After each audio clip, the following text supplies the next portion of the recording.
Buenas tardes, queridos amigos. Son las 17:04 de miércoles 22 de julio.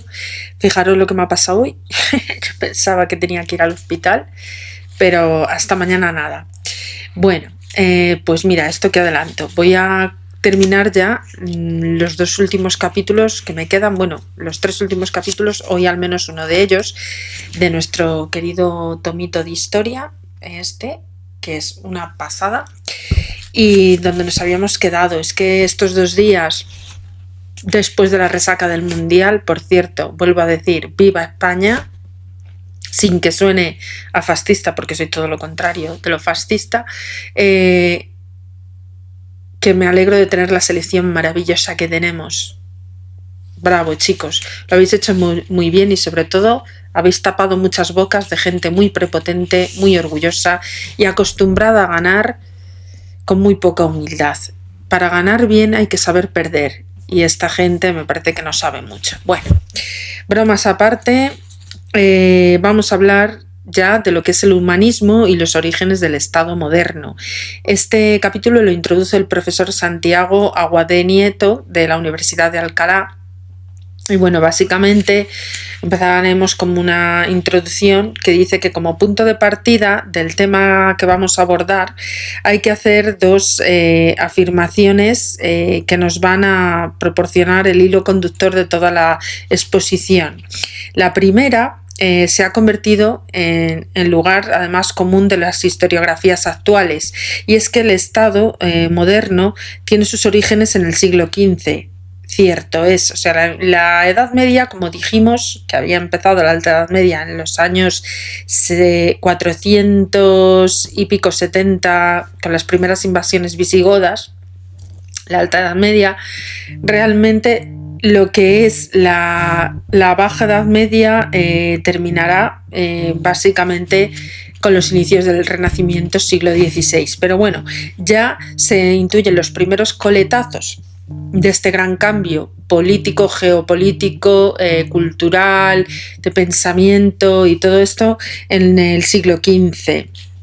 en los albores del siglo XV. Y sus creadores además fueron los reyes católicos. Cierto, porque los reyes católicos fueron unos reyes muy modernos para su época, ¿vale?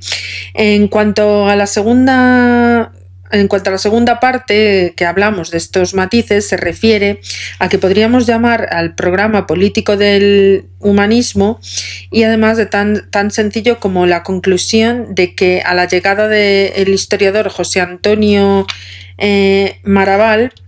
en el sentido de que puede hablarse de humanismo político, que además consistiría en la voluntad de volver a los antiguos o los antiguos para rehacerse según en el paradigma de los mismos y elevarse sobre un nuevo renacer del presente. Es decir, que básicamente se reestructura lo antiguo, se remoderniza, ¿vale? Este programa aparece formulado en el proemio del libro primero de los, como llama él, Discorsi sopra la prima deca di Tito Livio de Maquiavelo, y en él se trata de aprender las lecciones de la antigüedad para adaptarlas al desarrollo del tiempo presente. Hay que subrayar 2 rasgos muy significativos que hacen de esta obra una de las más características del humanismo renacentista, que no es tan estricta como el latín, sino que en el italiano vulgar, en ella se pone el acento en el resurgir de la Italia moderna. Pero en lo que se refiere al aspecto político, el resurgir o este resurgir no se produjo hasta bien en Italia, más bien hasta el siglo XIX. Y aunque había concluido en su obra La cultura del Renacimiento en Italia, un primer capítulo sobre el Estado como obra de arte, no cabe duda de que en Italia no era más que el marco más adecuado para observar las fórmulas o las formas políticas nuevas, es decir, el Estado de la nación, que ya en España, en Francia e Inglaterra se hallaban consolidadamente o de alguna forma consolidados, más avanzados además que en Italia, en la evolución hacia lo mismo, ¿no? Desde este mismo prisma, o desde este punto de vista, la experiencia histórica española que vamos a analizar tiene una importancia clave. Por otra parte, hay que hablar del concepto del Renacimiento, o cómo se tenía este concepto del Renacimiento, que corresponde a un periodo histórico. Y habría que ampliar este término de alguna manera en el marco, incluyendo en él la sociedad política. Efectivamente, y vamos a hablar ya de lo que son las dos revoluciones, ¿no? Que está la transformación de la nobleza castellana y la transformación de la cultura nobiliaria, ¿vale? Un segundito, permitidme que voy a encender la luz porque a estas alturas ya me quedo aquí sin luz y es un poquito incómodo leer. Bueno, en España la experiencia histórica de la formación del Estado de la Nación tiene un momento clave en los primeros decenios del siglo XVI. Si bien se inicia en el siglo y medio antes, y se sitúa con las revoluciones a las que parece poner punto final el reinado de los reyes católicos. Por un lado, la Guerra Civil Castellana, que va a tener lugar entre el 1366 y el 69, que trae consigo dos fenómenos históricos de la mayor trascendencia de cara al futuro, que son la sustitución dinástica reinante por los Trastámara, que acabará implantándose también en la corona de Aragón como consecuencia de la solución arbitrada en el compromiso de Caspe y la profunda renovación de la nobleza. Por otro lado, es entonces cuando se produce el fenómeno de la extensa renovación nobiliaria, a cuyo estudio dedicó uno de los más famosos estudiosos, que es Salvador de Moxó,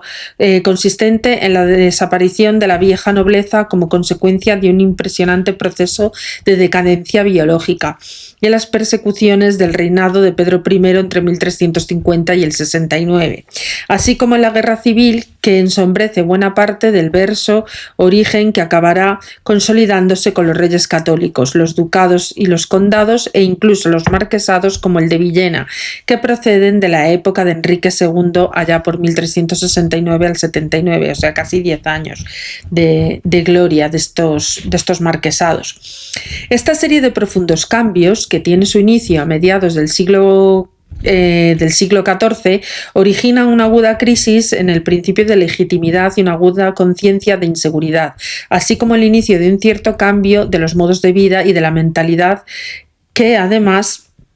a cambio adopta un ritmo considerablemente más lento. Por otra parte, la historia castellana del siglo XV ha sido interpretada como un proceso de aristocratización llevado a cabo a través del enfrentamiento entre la monarquía, que busca el fortalecimiento de sus poderes, y la nobleza, que trata de reducir las relaciones políticas a una estructura contractual vinculando al soberano y a sí misma mediante una red de deberes y derechos. Es decir, la monarquía estaba en lucha contra la nobleza, y la nobleza lo que quería es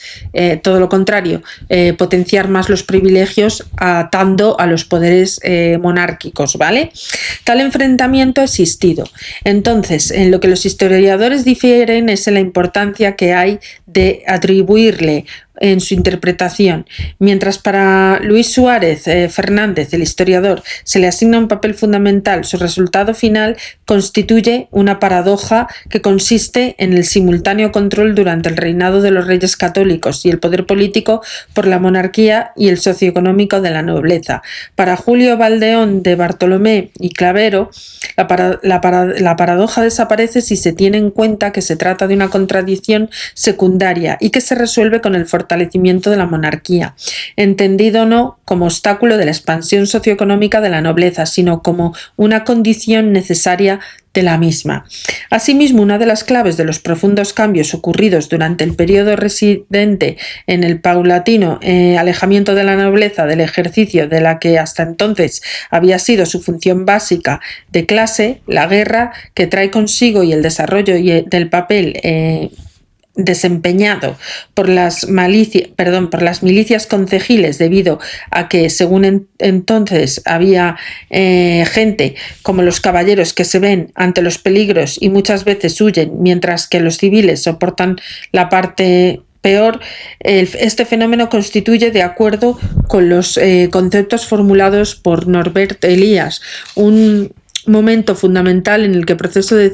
civilizatorio del monopolio de la fuerza del Estado, que se encuentra además recogido en las obras de cronistas como Rodrigo Sánchez de Arévalo y Diego de Valera, Hernando del Pulgar o Alonso de Palencia. Alonso de Palencia era el cronista de los Reyes Católicos. La alternativa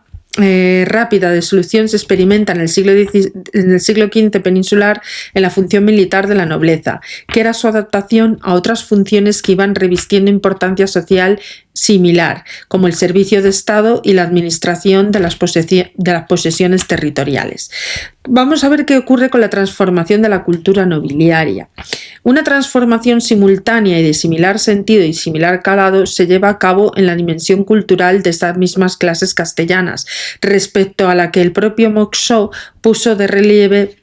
en relación al existente entre el estímulo cultural de la vida y el patriciado caballeresco urbano del siglo XIV, en las inquietudes intelectuales y el nivel literario asumidos por la nobleza del siglo XV. La escasa o nula formación escolástica de sus miembros indicaba para Enrique de Villena y para Santillana la aversión hacia el razonamiento abstracto que mostraba por otros lados como Pedro López de Ayala y su sobrino Fernán Pérez de Guzmán. Son otros tantos indicios de la existencia de un ambiente intelectual propio característico, libre de la rémora del escolasticismo, que además se enriquece del cambio de los hábitos de lectura de la nobleza, cuya primera manifestación es la sustitución de los libros de caballería por los historiadores clásicos. Ahí radica lo más importante y si uno de los factores que explican ese entusiasmo del siglo XV por la historia, que en el caso concreto de Castilla resulta especialmente significativo. Los libros de historia se convierten en el elemento consustancial de la cultura nobiliaria. Hace años ya Bernard Guénon ponía de relieve el éxito conocido por la materia romana, la historia de los hechos romanos entre la nobleza francesa e italiana, y a partir de mediados del siglo XIII señalando los préstamos tomados por ella por los Brunetto Latini con destino a su tesoro y la raíz de aquel y su valor educativo moral, ejemplificador, además especialmente con vistas a la propia nobleza. En el caso de la sociedad castellana, se ha hecho de notar además la existencia de las crónicas de Pero López de Ayala entre 1332 y 1406, de muchas de las referencias al valor del conocimiento histórico en las crónicas reales anteriores. Así, en una sociedad como la de los siglos XIV y XV, sometida a considerables cambios generadores de esa aguda conciencia de inseguridad por parte de la nobleza a la que he aludido en páginas anteriores, asistimos también a la búsqueda para un nuevo patrón de valores capaz de proporcionarle una formación adecuada a las nuevas situaciones a las que adecuar también esta conducta. Ciertamente la transformación tiene lugar en el marco en el que se experimenta un conjunto de cultura nobiliaria particularmente importante a lo largo del siglo XV y a consecuencia de la cual resulta difícil sustraerse hoy a la impresión de que la formación intelectual de la nobleza castellana se desarrolló considerablemente a lo largo de esta centuria. En cuanto a los conceptos del humanismo renacimiento en la era historiográfica española, si partimos de la concepción de la historia como ciencia del cambio, ya que sin la presencia de elementos innovadores es un proceso que no habría historia en el siglo XV, merece la consideración aparte precisamente por la cantidad y calidad de las novedades que en él se producen, novedades detectables tanto como en escritores de lengua catalana como en castellana que subsisten y desarrollan sus escritos durante el siglo XVI y que nos permiten considerarlo como la época diferenciada y definida de nuestra cultura. Para empezar, encontramos una serie de novedades en el vocabulario, de las que más significativas serán la aparición de la palabra moderno, por primera vez en lengua castellana allá por 1417, en un pasaje de los 12 trabajos de Hércules de don Enrique de Villena, en el que se critica la opinión de muchos vivientes, lo voy a decir en castellano antiguo, en aqueste tiempo modernos que afirman abaste al caballero saber leer e escribir. Palabras textuales. Si lo traducimos, dice, de muchos vivientes en este tiempo moderno que afirman dar abasto con caballeros de saber leer y escribir, en fin. Pero la gran novedad, el gran cambio que se tiene lugar tanto en esta sociedad, en la Corona de Aragón como la de Castilla, es el cambio cultural que ha llevado a José Antonio Maraval a utilizar la expresión como prehumanismo o prerrenacimiento, refiriéndose a este inquieto siglo XV.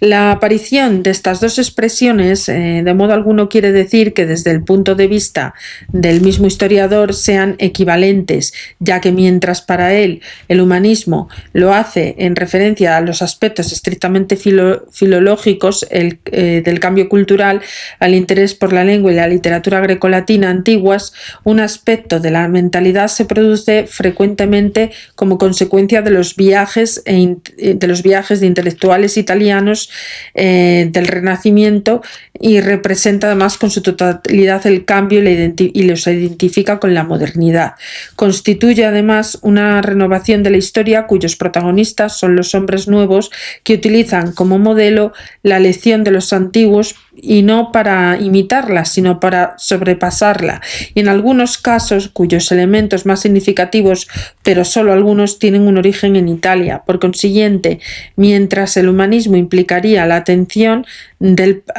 al pasado, el Renacimiento supondría la orientación hacia el futuro, es decir, que van a tomar estas lecciones de la antigüedad para mejorar y sobrepasar y tenerlas en cuenta para el futuro.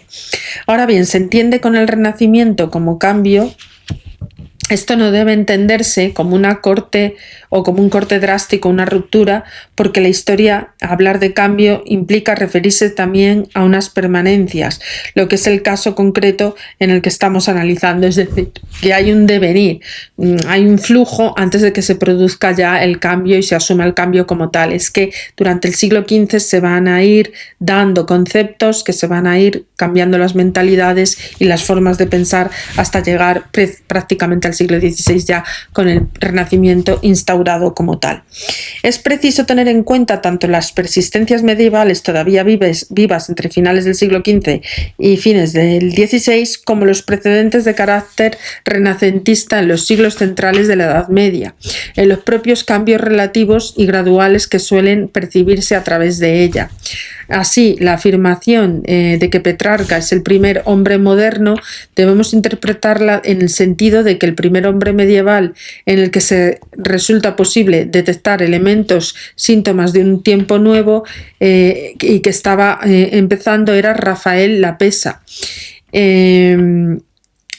Y además señala la existencia en las obras del Marqués de Santillana, en particular las de la poesía moral y la política, y aspectos que proceden de la tradición medieval,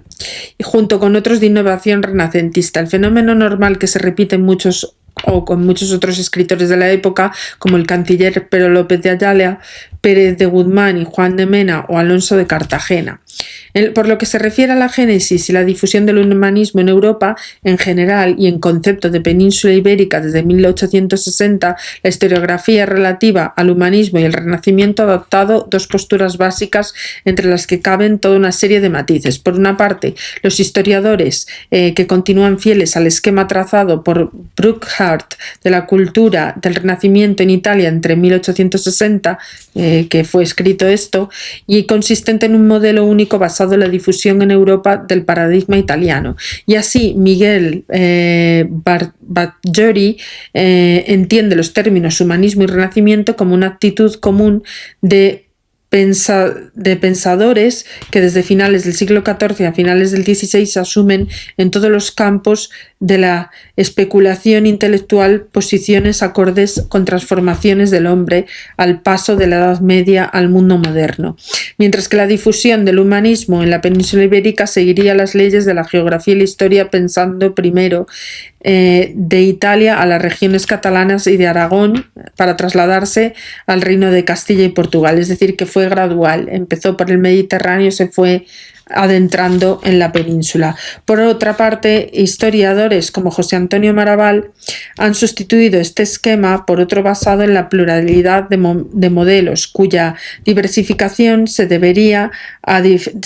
diferenciar de las existentes y de las experiencias históricas de los diversos países europeos. El tercer problema es el de la cronología de los primeros síntomas del ritmo, que también provoca la discrepancia de los investigadores.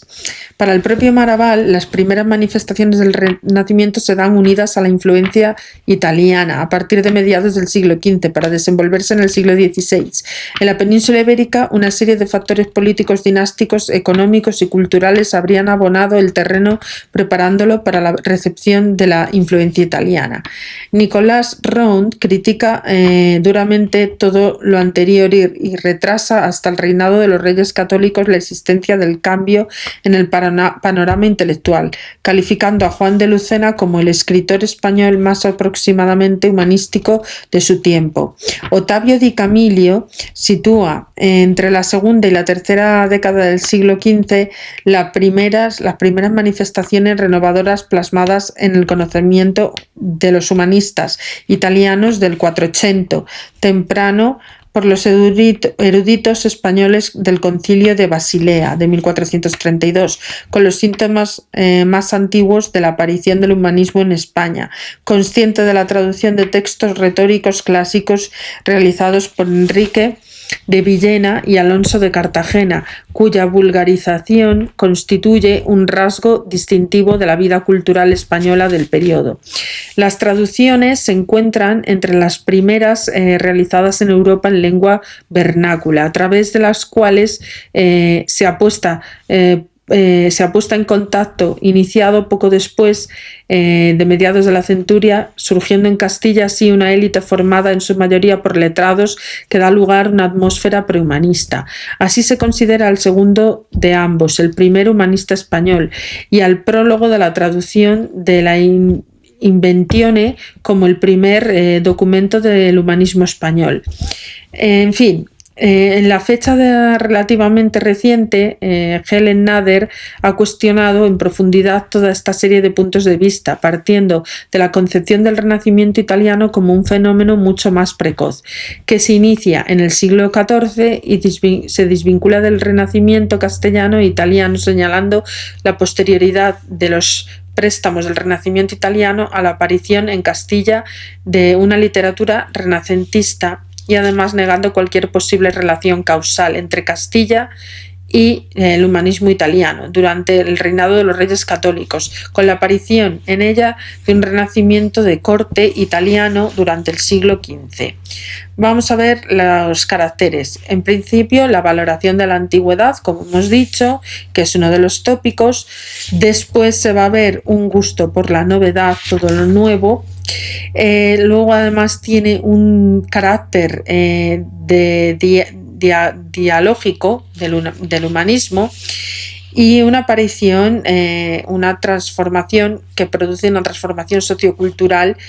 con la aparición de nuevos ricos, ¿vale? La recuperación del diálogo clásico se produce desde las primeras manifestaciones del humanismo en España. Una de sus primeras muestras se encuentran en la Somni, cuyo autor barcelonés es Bernat Metget, que lo compuso desde 1340 al 46, y es el primer filósofo netamente humanista de toda la península ibérica. El secretario del monarca, como Juan I, al que se ha calificado de humanista y promotor del humanismo catalán, basa toda su obra de ficción en un sueño, y de ahí el título con el que aparece el autor, el difunto rey Juan Orfeo y Tiresias, y a la estructura del cuatro diálogos en los que, al igual que en el Fedón de Platón, se plantea el problema más allá de la inmortalidad del alma, problema sobre el que se expresa a través del personaje Juan I, una serie de argumentos extraídos de filósofos paganos, de la Biblia y del Corán, que permiten situar al autor entre el naturalismo averroísta y la crítica filosófica renacentista. En la Corona de Castilla hay que destacar, en primer lugar, el Marqués de Santillana, que escribe un diálogo en vías contra la fortuna, y su amigo Pero Díaz de Toledo, el humanista senequista, autor de varias traducciones de textos clásicos para Santillana y autor del diálogo muy a modo clásico, que es el diálogo y razón del Renacimiento de la muerte del Marqués de Santillana. La obra del diálogo de Vita Beata de Juan de Lucena, allá por 1430-1506, el clérigo converso licenciado en decretos y secretario de los Reyes Católicos, representa la culminación del impacto de este género dialógico en la literatura castellana y en la lengua vernácula, y por consiguiente la difusión de los nuevos gustos propios del humanismo. En cuanto a las transformaciones socioculturales, la aparición de los nuevos ricos, pues la sociedad castellana, básicamente, el siglo XV es una sociedad en plena transformación. La primera, si no la más visible, es la transformación consistente en la aparición de una nueva realidad y un nuevo concepto de riqueza, es decir, la transformación de la noción de la riqueza y consiguientemente de la estimación que merece la misma, mitigada por los frailes mendicantes, que además tenían una gran influencia, y de la condenación moral de la ganancia no estrictamente lícita, el afán de lucro que se dispara, convirtiéndose además en impulso general en esta época de iniciación del capitalismo. En la España del siglo XV abundan los testimonios de esta transformación y constitución de nuevas fortunas, formando grupos de nuevos ricos, a los que se traducen como el espejo de la vida humana, de, por ejemplo, Sánchez de Arévalo en 1491, a los que llama frescos ricos. Mediante estos textos se reconoce que todos los hombres se esfuerzan por hacerse famosos y ricos, y los fenómenos, todos ellos constatados y juzgados favorablemente por Hernando de Pulgar, otro cronista. En cuanto a los letrados, otra de las grandes novedades que percibimos en esta misma centuria se hace visible en unas gentes que parecen moverse más que antes. Se trata de los hombres de letras o letrados, a los que se encuentran en los puntos claves de la vida social y sobre todo de vida intelectual en las cortes reales y señoriales, en los conventos urbanos y en las plazas y en los claustros universitarios. Son hombres de libros, de lectura. Eran ellos quienes constituían su mayoría y se reducía a una élite prehumanista, y su ascenso a la administración política se haya vinculado a la mejora de la enseñanza de la gramática, y que además se produce en Castilla a mediados de la centuria, como Ottavio di Camillo. Por consiguiente, debe quedar claro que desde ahora no es una imprenta a la que se debe la promoción de la lectura, sino a la inversa. Son los cambios sociales y la mentalidad que venimos analizando y los procesos de alfabetización que estudiaremos a continuación, en los que se ocasionaban las expansiones de la imprenta y los elogios de que tan tempranamente es objeto la imprenta. Por otra parte, se ha puesto de relieve la existencia de una enconada rivalidad profesional entre caballeros y letrados, y esto se plasma en el tópico literario de la controversia entre las armas y las letras, y además en el acceso de los segundos a la dirección intelectual de la corona de Castilla, ya por 1460, que marca un cambio importante hacia la creación del humanismo profesional. Por lo demás, como se ha señalado anteriormente, es Juan de Lucena, en su diálogo de Vita Beata, quien traza el retrato robot de estos letrados, a los que les constituyen, además, junto con el de los nobles y el de los conversos, uno de los sectores más favorables a la difusión del humanismo. Mañana hablaremos de la alfabetización de la sociedad castellana. Lo voy a dejar ahora por aquí, porque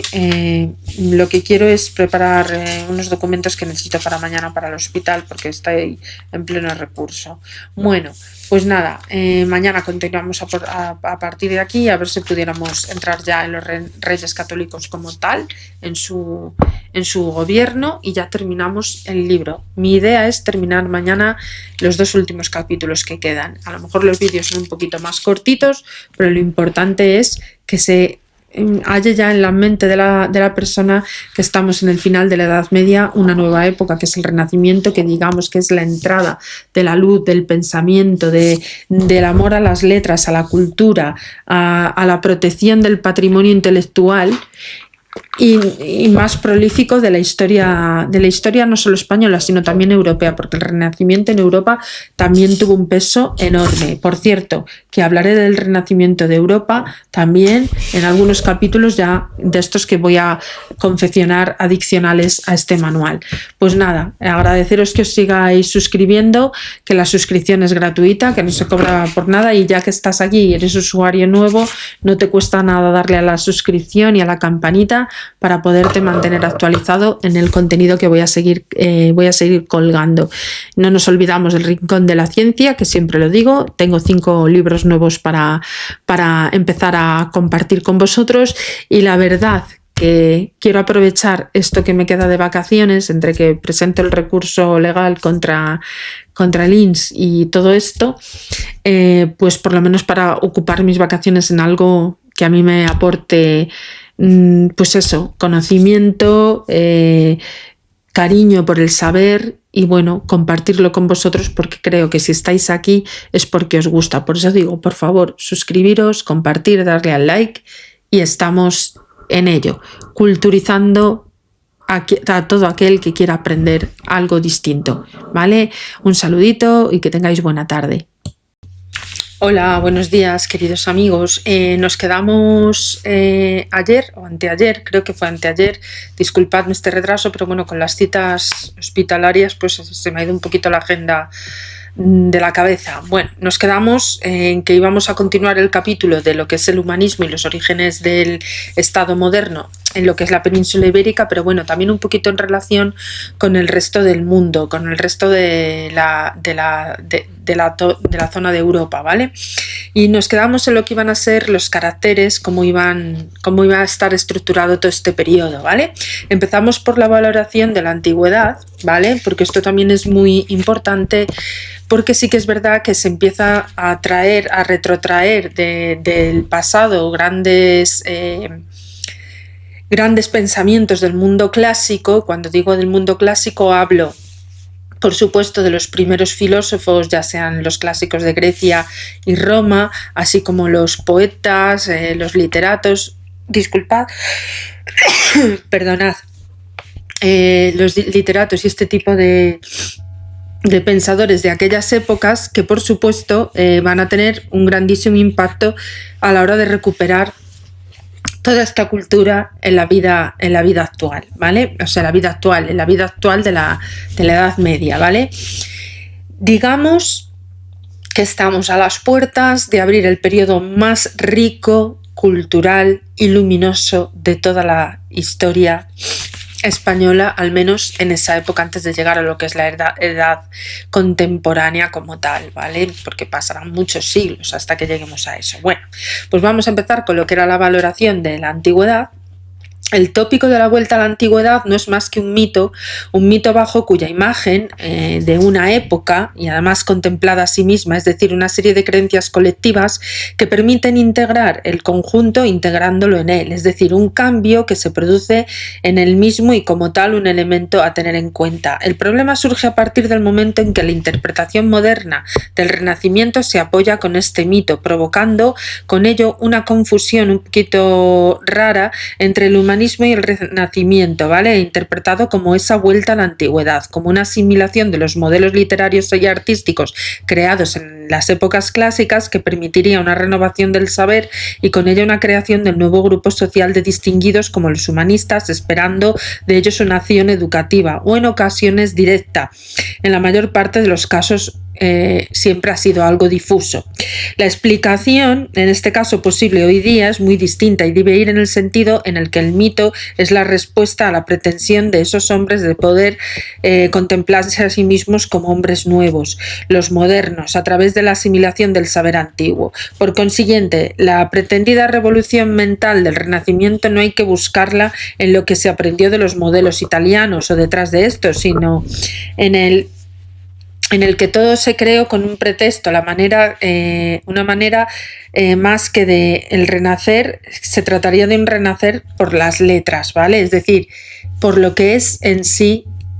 la literatura, etcétera, ¿vale? La historia, etcétera. Esta transformación se lleva a cabo a través de la contraposición de términos como antiguos y modernos, que acaba además convirtiéndolos en un concepto histórico-cultural netamente diferenciados y precisos, resultado además que se aprecia con toda claridad en la carta de Proemio, el marqués de Santillana, en la que se diferencia entre ambos,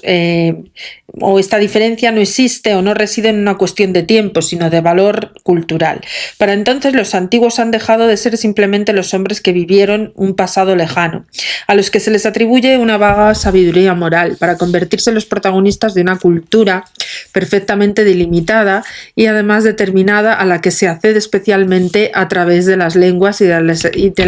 las formas en las que se expresaron en los escritos que compusieron en su época, ¿no? La antigüedad se convierte a sí misma en una cultura históricamente diferenciada. Al mismo tiempo, en contraposición, la modernidad experimenta un proceso análogo. Este interés por la cultura grecorromana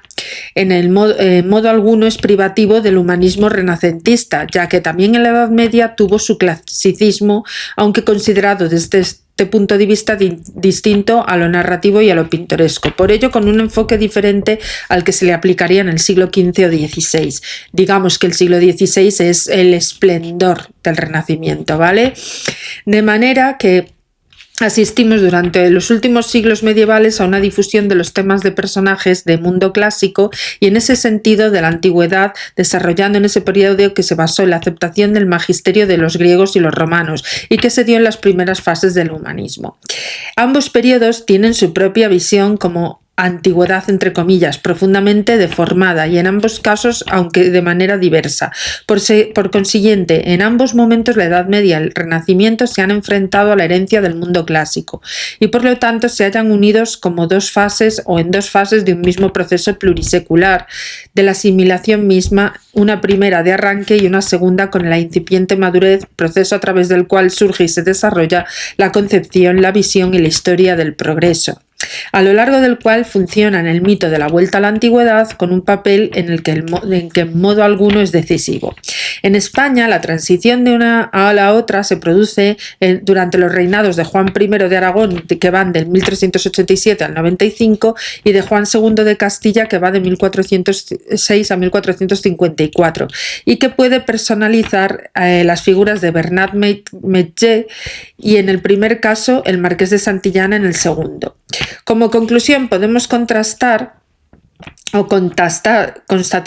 entre los intelectuales de esa España cambiante del siglo XV dos actitudes que dejan de oponerse y se convierten en compatibles y complementarias. Una vuelta hacia el pasado con la consiguiente asimilación por los modernos del saber de los antiguos y otra vuelta hacia el presente y el futuro,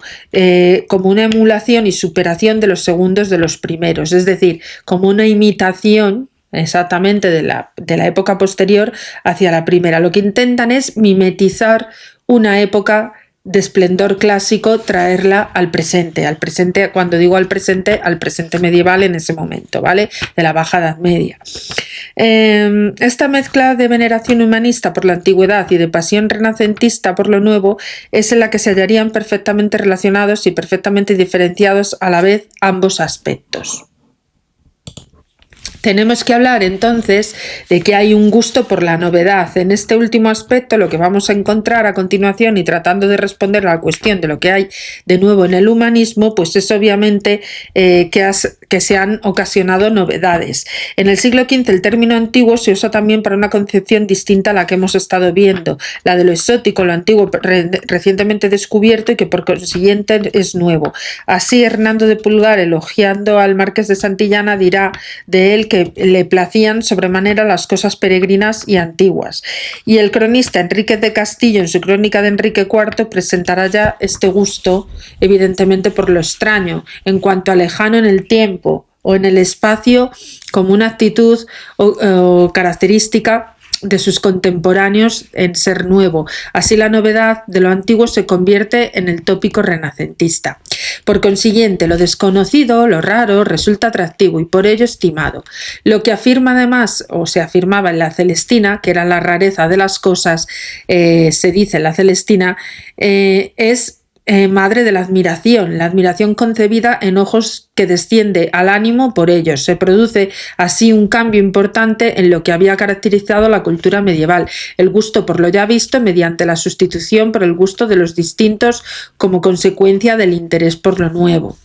Ahora bien, la novedad fundamental en la que afecta esta mentalidad es el espíritu en el que el hombre se sitúa frente a esas cosas, y es la que plasma esa actitud de los castellanos que desde el principio del siglo XV empiezan a llamarse a sí mismos de manera significativa modernos, porque perciben una situación de novedad que afecta a la totalidad de la realidad en la que viven inmersos. El término moderno se carga de un sentido nuevo mediante una transformación de sistemas de valores subyacente en el que tiene lugar además la sustitución de la preferencia hacia el pasado por la preferencia hacia el presente y el futuro debido a la aparición de una concepción progresista de la historia. Este cambio además, andando el tiempo en 1439, dará la publicación de una obra llamada La ingeniosa comparación de lo antiguo y lo presente del humanista Cristóbal de Villalón,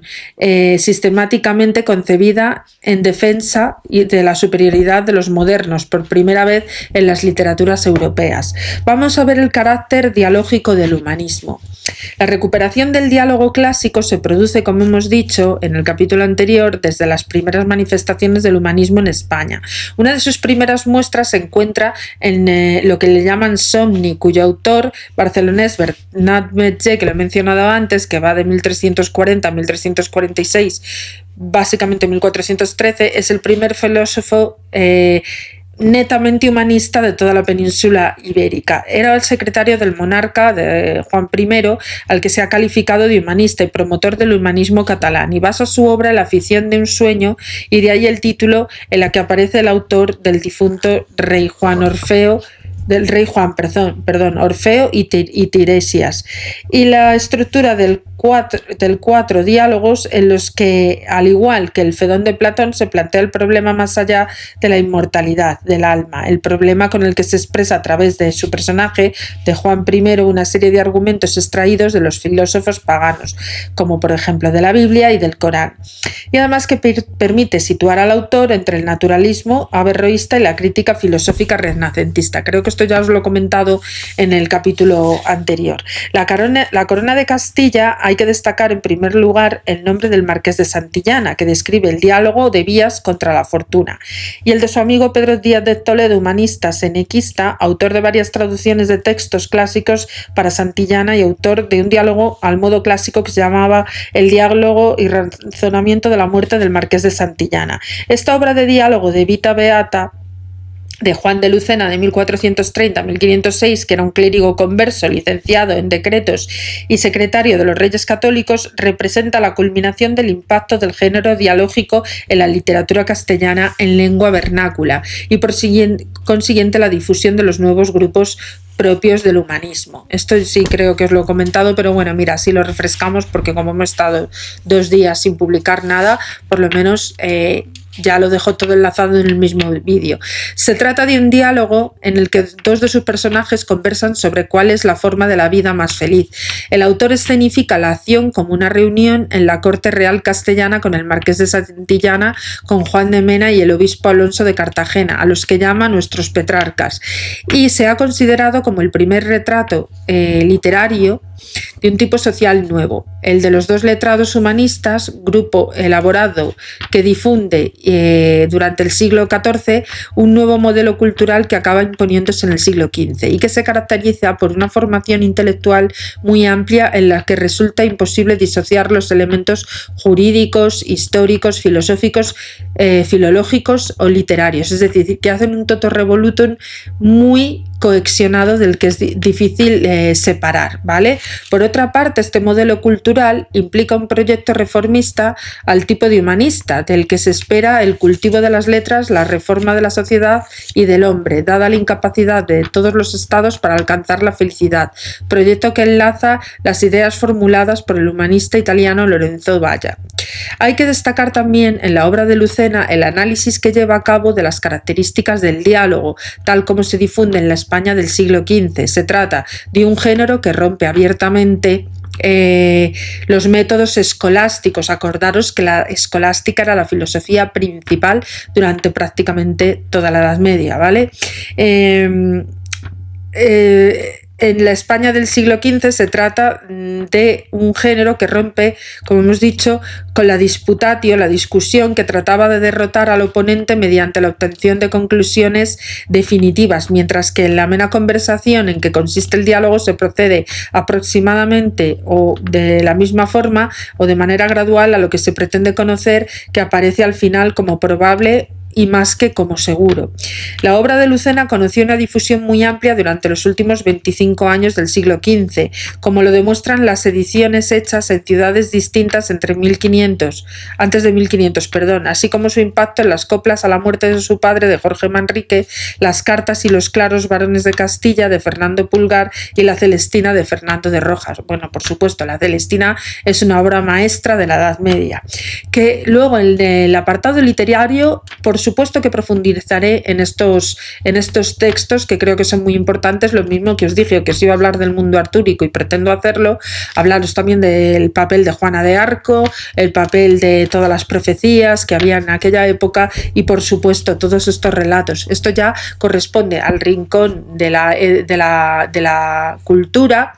o sea, de historia y cultura, pero en los relatos que están comprendidos entre todo este almacenaje de siglos de ires y devenires de la historia, ¿vale? De la Edad Media. Vamos a ver de las transformaciones socioculturales. Surge en este caso la aparición de los nuevos ricos. La sociedad castellana del siglo V es una sociedad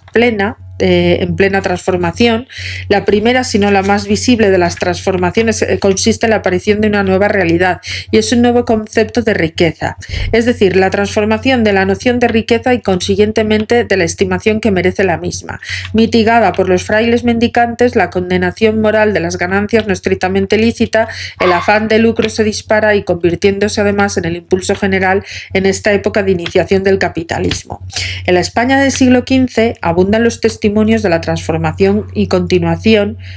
constitución de las nuevas fortunas, y una formación de grupos de nuevos ricos a los que Traducción, el espejo de la vida humana, de Sánchez de Arévalo en 1491, les llama frescos ricos, mientras que el bachiller Alfonso de la Torre, en su visión deleitable, reconoce que todos los hombres se esfuerzan por hacerse famosos y ricos, fenómenos todos ellos constatados y juzgados favorablemente por el cronista Hernando del Pulgar. Vamos a hablar de los letrados. Hoy la figura del letrado se equivale al abogado, pero en aquella época se recibía a la gente que tenía ilustración, es decir, ilustración, que estaba educada, que tenía conocimientos, ¿vale? Otra de las novedades que percibimos en esta misma centuria se hace visible en las gentes que parecen moverse más que antes. Se trata de hombres de letras o letrados a los que se encuentra en puntos clave de la vida social, sobre todo de la vida intelectual, en las cortes reales y señoriales, en los conventos urbanos, en las plazas y en los claustros universitarios. Son sobre todo hombres de libros, de lectura. Eran aquellos en quienes constituían en su mayoría la reducida élite prehumanista, que además a su ascenso en la admiración política se han vinculado a la mejora de la enseñanza y la gramática que se produce en Castilla a mediados de la centuria, con Otavio di Camilo. Por consiguiente, debe quedar claro desde ahora que no es la imprenta a la que se debe la promoción de la lectura, sino que a la inversa son los cambios sociales y la mentalidad que venimos analizando y el proceso de la alfabetización, de que lo estudiaremos a continuación, de lo que ocasiona la extensión de la imprenta y los elogios a tan tempranamente este objeto. Es que de hecho Isabel la Católica, durante el reinado de Isabel la Católica, ella trató de educar al pueblo repartiendo, con ayuda de la Santa Inquisición y las órdenes religiosas, distribuir la cultura al pueblo, y eso sí que es cierto, ¿vale? Por otra parte, se ha puesto de relieve la existencia de una enconada rivalidad profesional entre caballeros y letrados, que se plasma en el tópico literario de la controversia entre las armas y las letras, y que el acceso de los segundos a la dirección intelectual de la Corona de Castilla en 1460 marca un cambio importante hacia la creación del humanismo profesional. Pero además, como se ha señalado anteriormente, es Juan de Lucena, en su diálogo de de Vita Beata, quien traza el retrato robot de esos letrados que constituyen, junto al de los nobles y de los conversos, uno de los sectores más favorables a la difusión del humanismo. Vamos a hablar de la alfabetización en la sociedad de Castilla. Esto es muy importante, lógicamente. Con todo esto, es preciso tener presente siempre el alcance de las transformaciones que se configuran en la coyuntura cultural e intelectual de Castilla del siglo XV, que no se reducen solo a una élite y tienen contactos con Italia. Existe una estrecha relación entre la aparición de este nuevo sector de hombres cultos y el proceso de alfabetización social castellana, fenómeno que se halla estrechamente relacionado con los avances realizados fundamentalmente por la alfabetización social laica. Maraval ya ha analizado en un conocido artículo ese complejo proceso de pluralización relativizada y de secularización que se da en el ámbito del libro, en todos los demás, en la vida de la Baja Edad Media, a través del cual los libros, en cantidad cada vez mayor, se convirtieron en símbolos del mundo cultural progresista. Al mismo tiempo se produce en el siglo XV un importante cambio consistente a la sustitución de concepción del oído como fuente del conocer y saber por la vista y por la lectura. Es decir, acordaros que antiguamente, en la Alta Edad Media sobre todo, los conocimientos, las grandes hazañas, todo eso llegaba por tradición oral. Os acordáis de los cantares que los hablamos, el cantar de Mester de Jugularía, el Mester de Clerecía, todo era tradición oral. Si nos ponemos a indagar, digamos que esto es lo mismo, pero sobre el papel, es decir, que las palabras ya no se las lleva el viento y ya no se transmiten los conocimientos de forma oral, sino que va a ser de forma escrita. Por eso es tan importante la alfabetización. Todo esto va acompañado de una nueva valoración social del conocimiento, de la enseñanza, que se refleja en la afirmación realizada por el autor de la glosa castellana al regimiento del príncipe, que dice: el rey cuide de que su reino hayan estudios, escuelas de ciencias. Vamos, que el rey se cuide de que en su reino haya escuelas y ciencia, ¿vale? De esta manera, que es un nuevo deber del príncipe cuidar de que los ciudadanos tengan vista a la cultura, ¿vale? El resultado de esta creciente preocupación por la enseñanza y multiplicación de las escuelas de la gramática, como la petición formulada por los procuradores de las ciudades y villas de las Cortes de Burgos de 1430, de que sean excusados de ir a la guerra, entre otros, los maestros de gramática, los escribanos, que muestran además los modos de leer y escribir, petición que se reproduce en las Cortes de Zamora 1432. En fin, un reciente artículo en el que Lorenz se proponía comenzar y verificar hasta qué punto y cuándo el fenómeno europeo de una alfabetización laica en extensión afectó a Castilla, llegó, entre otras cosas, con las conclusiones estrechamente relacionadas con la línea de argumentación que estamos siguiendo. En primer lugar, entre los principios y mediados del siglo XV tuvo lugar una acelerada alfabetización que permitió hacer girar la cultura castellana y situarla en nueva dirección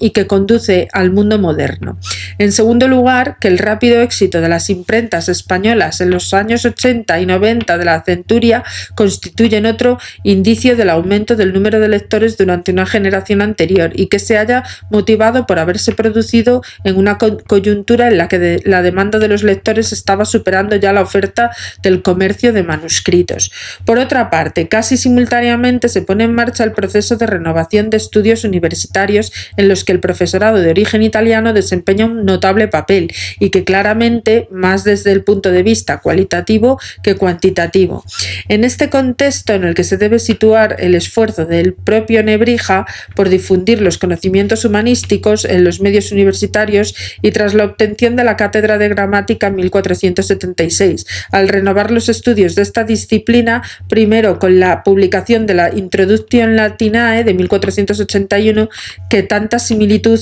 tienen con la obra de Pomponio de Mantua, y después con la de su gramática de la lengua castellana de 1492. Todo ello en función de una parte fundamental, concepción humanística de la lengua como vehículo de comunicación y cultura, y que esboza en Castilla por Alonso de Cartagena, y por otra el desarrollo de los sentimientos nacionalistas desde principios del siglo XV, que acabaría encarnándose en el proyecto político y expansionismo castellano de los reyes católicos. En cuanto a la bibliofilia, el mercado librario y las bibliotecas, pues para los humanistas españoles del siglo XV el libro desempeña un papel especialmente importante como instrumento de enriquecimiento intelectual, como hemos dicho, y la particular y a través puesta en contacto del mercado del librario italiano, en virtud de una tradición que para entonces se remontaba a sus raíces a un par de siglos antes. Muy significativa además en este sentido es la relación mantenida por el gran librero humanista Florentino Vespasiano de Bisticci con las lenguas y de las figuras más representativas del humanismo español del siglo XV, al que se refiere como Vite, y a las que ayudó a formar sus bibliotecas, como Nuño de Guzmán y el Marqués de Santillana y Joan Margarit, y el arzobispo de Sevilla, Alfonso de Fonseca, patrono de Alonso de Palencia y Antonio de Nebrija. Uno de los ejemplos más notables, que viene corroborado además por la figura de Nuño Guzmán, miembro de la pequeña nobleza castellana, sector cuyo papel en la introducción del desarrollo del humanismo se ha señalado al afirmar que una abrumadora mayoría de poetas, historiadores, bibliófilos y traductores de los clásicos de Castilla del siglo XV pertenecía a la clase de los caballeros. Nuño, hijo de un simple bibliófilo, Luis de Francisco de Toledo, parece colaborador además del Marqués de Santillana, viaja a Italia, al menos entre 1439 y el 45, y mantiene una estrecha amistad con humanistas italianos como Gianosso Manetti, Leonardo Bruni, Pietro Candido de Chambry y el mismo Vespasiano de Vistei. Durante esta estancia se hace copiar numerosos volúmenes para enviarlos a Castilla, y a su regreso envía mensajeros encargados de continuar esta labor. Él mismo realizó traducciones del latín y del italiano y contribuyó a formar la biblioteca del Marqués de Santillana de Guadalajara, quizás la más importante del siglo XV castellano. Como ser importante, en el caso de Nuño Guzmán, no es ni mucho menos único. Para la segunda mitad del siglo XV conocemos, por ejemplo, al doctor Alonso Ortiz, canónigo de Toledo, servidor de los Reyes Católicos y autor del Liber Dialogorum, que a su muerte en 1507 legó a la biblioteca formada por 998 volúmenes de la Universidad de Salamanca. Un ilustre jurisconsulto, el doctor Alonso Cota, miembro del Consejo Real durante el reinado de Juan II y ejecutado por la Inquisición en 1486, nos dejó el inventario de su biblioteca, compuesta con algo más de medio centenar de obras, casi todas de derecho romano canónico y obras de glosadores italianos. Para la Corona de Aragón disponemos de datos que confirman la impresión que puede obtener a través de los ejemplos anteriores. Aproximadamente en ese mismo momento, la biblioteca jurista del zaragozano Gonzalo García de Santa María, de 1447 a 1521, autor de la bibliografía oficial de Juan II de Aragón, escrita en latín, y sobre todo del modelo Salustio, representa la mayor biblioteca humanista reunida por un letrado en el siglo XV, cuyo valor en el mercado representaba más de 1000 florines de oro, y la introducción de la imprenta se hallaba además compuesta en su mayoría por manuscritos latinos, aunque también hay algunos en griego y en romance. De esta biblioteca, de un eclesiástico como Joan Margarit, obispo de Gerona, queda un inventario que contiene 122 obras, la mayoría de las cuales tienen un contenido jurídico, pero entre otras se encuentran también las obras de autores como Aristóteles, Quintiliano, Cicerón, Ovidio, Petrarca y Boccaccio. Vamos, casi nada de lo mejorcito que había en la época grecolatina. La ampliación del espacio de relación. La clave de la formación de esta clase media culta radica en la movilidad social, en primer lugar por movilidad espacial, y en segundo que se convierte por otra gran posibilidad de puesta en contacto con otras culturas, tanto pasadas como contemporáneas, que se clasifican en relaciones no solo de carácter comercial, sino también militar, artístico, cultural con los países de Europa occidental y en general, en concreto con la península italiana. El viaje se contempla como una forma eficaz de adquirir un conocimiento de manera que acabará equiparándose a la lectura. Vamos a ver este proceso de creación de una tradición cultural nacional, empezando por el origen en sí del humanismo. Vamos a ver. En cuanto al origen del humanismo, vamos a tener primero las traducciones y el ámbito catalano-aragonés, muy importante. Buena parte de los acontecimientos que trataremos en este apartado tienen lugar durante el entorno breve del reinado de Juan I de Aragón, que acordaros que gobierna de 1387 al 95 y que constituye el periodo en el que hace su aparición el humanismo catalán. El propio monarca ha escrito que es un humanista suscitador del humanismo en Cataluña, basándose en que sabe gustar en la lengua original y su traducción a los tesoros de la antigüedad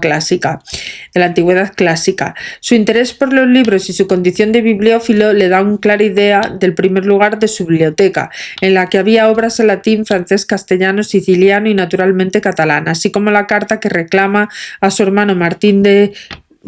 de las obras de Tito Livio, Valerio y Máximo, que habrían pertenecido a su padre. De acuerdo con este objetivo formulado en principios de este trabajo, una de las novedades más interesantes que se producen a lo largo de este siglo V es la puesta en contacto de forma cada vez más amplia con el pensamiento político de la antigüedad y su utilización en el nuevo sentido crítico a través de una doble vía, las obras de los propios escritores políticos y de los historiadores, en las que también se encuentra una importante materia política. Si en este fenómeno, como hemos visto, desempeñaba un importante papel la lectura, esta se posibilita a sectores más amplios y alfabetizados de la sociedad, más bien de traducciones del griego al latín y bien a través de las traducciones del latín a lenguas vernáculas. En este terreno, como todo el proceso de la difusión del humanismo ha evolucionado a criterios de la Corona de Aragón, es más precoz que los de la Corona de Castilla, de manera que en estos el proceso de la traducción se desarrolla ampliamente durante el primero de los tres periodos señalados, y además el interés por los autores griegos es anterior al que despiertan los autores latinos. Prueba de ello es la figura del gran maestre de la Orden del Hospital. Acordaros que estaba la Orden del Temple y la Orden de los Hospitalarios, pues este es patrón de la Orden de los Hospitalarios, junto a Fernández de Heredia de 1310 a 1396, cuya obra resulta interesante tanto en el papel desempeñado como patrocinador de toda una serie de traducciones clásicos griegos al aragonés, así como autor de historias escritas por él en un enfoque historiográfico nuevo, con una visión histórica de toda España, como es la gran crónica de España y los conquistadores. Otra clave de la traducción al romance de obras latinas es el dominico Fray de Antoni Canals, que traduce de Providencia de Séneca y los Memorabilia de Valerio Máximo, ¿vale? Una de las versiones de un clásico que alcanzó su mayor difusión y que tanto habrá de influir en el género, lo diré, geográfico creo que es, género biográfico de lo que se desarrolla de la península durante el siglo XV, una parte de África de Petrarca. A través de esta labor se realiza en la Corona de Aragón como se difunde la obra de Tito Livio en la península ibérica. La primera persona la que nos consta que muestra interés por la obra de este historiador es el rey Juan I de Aragón, como hemos dicho, al que llega a calificar como una de las mayores autoridades en historia antigua que se conocen en aquella época, y a partir de este interés se lleva a cabo en la península una serie de traducciones difundidas desde Cataluña. Vamos a ver en el ámbito de la Corona de Castilla. Un segundito, por favor, que voy a beber agua. Bueno, pues vamos a ver cómo se traduce esto en la Corona de Castilla. En la primera mitad del siglo XV, todos los fenómenos claramente perceptibles de la segunda mitad del siglo XIV dejan paso a una coyuntura totalmente o realmente innovadora durante la primera mitad del siglo XV, que coincide prácticamente con los reinados paralelos de dos monarcas muy significativos, Juan II de Castilla y Alfonso V el Magnánimo de Aragón. ¿Vale? Si de este último se ha dicho que durante su reinado se triunfa plenamente la influencia italiana en la cultura catalana, del primero se afirma la correspondiente epistolar de Leonardo Bruni, que abre las puertas al Renacimiento español. Hay que tener presente que durante este periodo la coyuntura política ha ejercido una considerable influencia sobre la cultura, favoreciendo además los procesos de difusión cultural, así como la consideración influencia sobre la cultura, debido a las transformaciones políticas que han hecho posibles unas relaciones considerablemente más estrechas entre ambas cortes y ambas noblezas. Al ocupar el trono de Aragón, un miembro de la misma familia reinante en Castilla, de los Trastámara, mediante el Compromiso de Caspe de 1412, que ya hemos hablado de ello, de este compromiso, con lo que se inicia un proceso de aproximación entre ambas coronas que acabaría desembocando en el reinado de los reyes católicos, valga la redundancia. Vamos a recordar que los dos primeros humanistas promotores del humanismo en Castilla son Enrique de Villena, descendiente por su padre de la Casa Real de Aragón y por su madre de la de Castilla, y el Marqués de Santillana acompañando a Fernando de Antequera, cuando va a tomar posesión de la corona real aragonesa en Zaragoza. El primero viene a caballo entre las dos coronas y escribe en catalán la primera versión de una de las obras más importantes para el humanismo, que son los 12 trabajos de Hércules, mientras el segundo permanece en Aragón unos 6 años de su juventud, decisivos para su formación. El papel similar de la corte napolitana de Alfonso V parece haberlo desempeñado también la corte pontificia de Aviñón, en la que Petrarca había pasado buena parte de su vida, en la que desde entonces las ideas humanistas o humanísticas eran bien recibidas y puede ser uno de los centros de origen del movimiento humanístico en España. El desarrollo de este último, de estos dos momentos fundamentales, se hallan constituidos por dos de las reuniones conciliarias más importantes del siglo, que tienen lugar en Constanza en 1414 y en Basilea, Ferrara y Florencia entre 1431 y 1445 en Italia, que posibilitaron la puesta en contacto de los intelectuales españoles con humanistas pensadores de Italia y otras naciones de Europa. En todo caso, a principios del siglo XV, cuando se constata la existencia en Castilla de una corriente humanística nacional que con componentes más medievales humanistas, según los casos, evoluciona a través de un proceso global de cambio cultural que tiene además una primera coyuntura decisiva en el reinado de Juan II, durante el que se despliegan su actividad algunos de los más notables representantes del momento cultural, como Alonso de Cartagena, Enrique de Villena, Íñigo López de Mendoza, y a cuyo periodo inmediatamente anterior se pueden retrotraer los primeros indicios del coleccionismo de libros privados entre algunos laicos y de la segunda mitad del reinado de los reyes católicos, durante el cual el proceso cultural se vincula estrechamente al proyecto político de los monarcas a través, por ejemplo, del fomento del latín y de la historiografía latina como instrumento cultural y propagandístico de apoyo a los humanistas italianos, cuya actividad en Castilla contribuiría a elevar el nivel intelectual de la nobleza, incluso a la propia acción política de aquellos que posibilitaba y estimulaba la maduración de la lengua vernácula, el castellano, como le pasaba a Antonio de Nebrija. En estos procesos el protagonismo siempre corresponde ante todo a la monarquía y a la nobleza, hasta el punto de que se ha afirmado que el humanismo peninsular fue una criatura de ideología monárquica y aristocrática reinante, a las que hoy hay que añadir los letrados y los conversos, sector este último al que pertenecían muchos de los humanistas colectivos, cuyos miembros coinciden en porcentajes muy elevados. En cuanto a Enrique de Villena, pues Enrique de Villena, al cabo de una importante labor de traducción literaria, en fin, realizando la Eneida, la Divina Comedia, y disculpadme si en algún momento he confundido a Enrique de Villena con el Marqués de Villena. Marqués de Villena, disculpad, es Juan Pacheco. Juan Pacheco. Esto es uno de los problemas que tengo y os pido perdón anticipadamente por la fibromialgia. La fibromialgia, por eso me manda el médico leer, me produce constantes despistes. Ruego no me lo tengáis en cuenta. Si alguno me hace el comentario, por favor que sepa que es por mi enfermedad, que me interfiere, ¿vale? Lo lamento. Entonces, Enrique de Villena es una cosa y Juan Pacheco es otra, ¿vale?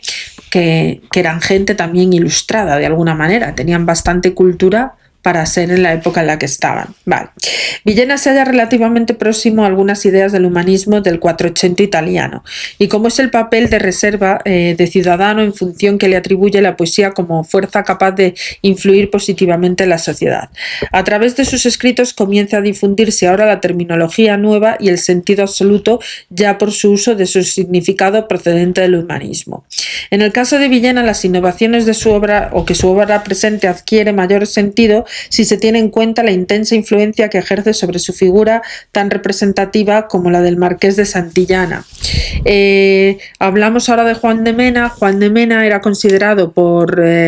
María Rosalida como el artista representativo de una obra dual de fecundo conflicto y agitada transición, que además en el Renacimiento español tardíamente medieval, visto hacia el humanismo italiano, que estaba prematuramente moderno y considerado dentro de la historia de España. Así como tal autor estaba escindido entre los dos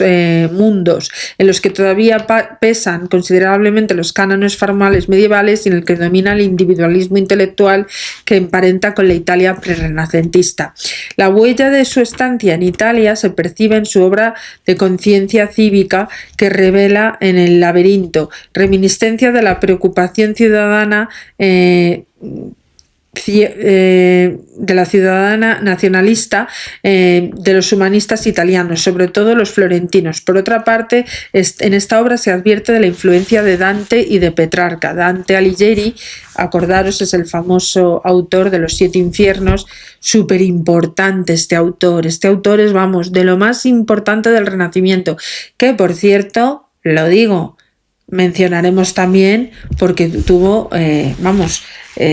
si hay aquí algo que hablar más importante es la Divina Comedia, ¿vale? La Divina Comedia de Dante habla precisamente de los 7 infiernos y de cómo hay que buscar esa perfección para no desagradar a Dios, ¿no? Por decirlo de alguna manera. Bueno, continúo. En cuanto a Alonso de Cartagena, Cartagena es el obispo de Burgos y es quien introduce en Castilla el primer conocimiento de los humanistas italianos, y su asistencia al concilio celebrado en Basilea entre 1434 y 40 le permitió entablar relaciones humanistas con los más importantes de Europa. En pleno concilio de Basilea, cuando se entabla su polémica obra con Bruni en torno a la traducción de Ética a Nicómaco realizado por este, y lejos de construir una controversia típica entre lo teólogo y escolástico y humanista, es la primera manifestación de un conflicto entre las corrientes humanísticas que se prolongaría hasta todo lo largo del siglo XV. Otro aspecto a destacar de esta analogía que existe entre Cartagena y los educadores humanistas italianos es en concreto Guarino. El obispo de Burgos, como educador italiano, había puesto en relieve repetidamente que sus obras necesitan crear un nuevo tipo de hombre. En sus declinaciones trazó la agenda de la historia posterior a la erudición humanista ibérica. Y está claro que esa agenda tenía un fuerte contenido político, ya que para él tanto la educación de la nobleza como la ortodoxia religiosa eran instrumentos poderosos a favor de la monarquía y de la centralización. Muy importante todo esto en esta época, porque se van a ver momentos muy importantes en cuanto a cultura, historia, actos, bueno, pues que perduran prácticamente hasta nuestros días de hoy, algunas influencias de este tipo de cosas. Pongamos un par de ejemplos significativos. En primer lugar, Cartagena utilizaba las investigaciones de Leonardo Bruni sobre los orígenes de la milicia romana para subordinar la nobleza a la monarquía, subrayando los deberes del caballero hacia el Estado. En segundo, por motivos de la hispanización de Séneca puestos en el prólogo de su traducción de Providentia, que fue escrito en 1431, el filósofo estoico romano son claramente políticos nacionalistas, puesto que su nacimiento en la Córdoba romana se interpreta como en el sentido de hacer o de él un nativo del reino de Castilla, súbdito natural del rey, reivindicarlo como una representación clásica de la cultura hispana que pudiese servir de base para un renacimiento alternativo español, que constituye además las letras y opuesto al chauvismo y la frivolidad nacional de los italianos. Vamos a hablar de Íñigo López de Mendoza, el Marqués de Santillana, que va de 1498 a 1458, 1398 a 1458. Santillana, paladín del italianismo y el clasicismo de con Cartagena, uno de los miembros más importantes del círculo de pioneros del humanismo en Castilla, al que se ha hablado en relaciones anteriores, se ha calificado como el propulsor del humanismo. El propio sobrino del marqués, Gómez Manrique, lo describió como el primer hombre de nuestro tiempo que compagina la ciencia y la caballería.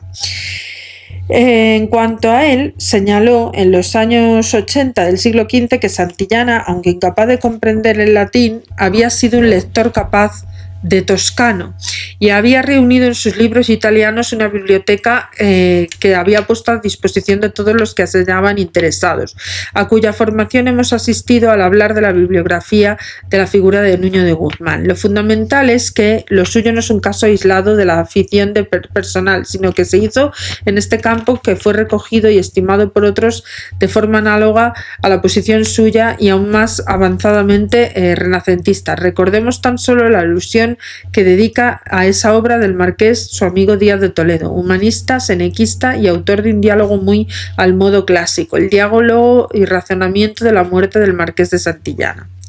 Vamos a hablar del Congreso de Mantua. En este congreso, precisamente, la embajada castellana, encabezada por Íñigo López de Mendoza, segundo hijo de Santillana, más tarde conde de Tandilla, entre 1479, cuya familia desempeña un papel protagonista en la introducción del Renacimiento en Castilla, y de ella forma parte el sevillano Alfonso de Palencia, antiguo protegido de Cartagena. Con la Cancillería pontificia llegó a otro amigo de Cartagena, Rodríguez Sánchez de Arévalo, y los representantes de Juan II de Aragón y Joan Margrit. Entre ellos se encuentra representada la generación que prepara ideológicamente el reinado de los Reyes Católicos y elabora las primeras versiones del mismo. Se trata de un espléndido grupo de escritores en los cuales vibra una intensa pasión política, cuyas obras, aunque en ellas se parecen más literarias, van llenas de interés político, y es el objetivo, ¿vale?